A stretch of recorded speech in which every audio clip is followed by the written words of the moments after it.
Hello guys, আজকে আমি কি করছি দেখো, ছোট্ট মাটির কলসিগুলা নিয়ে নিয়েছি। এগুলো আমি কিনে আনিনি, কারণ পুজোর শেষে সবার ঘরেই মাটির কলসিগুলা পড়ে থাকে। এখন এই পড়ে থাকা মাটির কলসিগুলোতে ফুল গাছ লাগাবো বলে আমি ফুল গাছগুলোর ভিতরে আমি মাটি দিয়ে দেব। তো এই মাটিগুলো শুকনো এবং গুঁড়ো করে নিয়ে তারপর দিয়ে দিচ্ছি।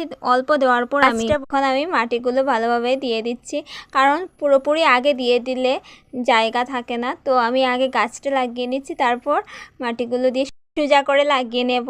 এই যে তারপর এখন আমি জল দিয়ে দেব।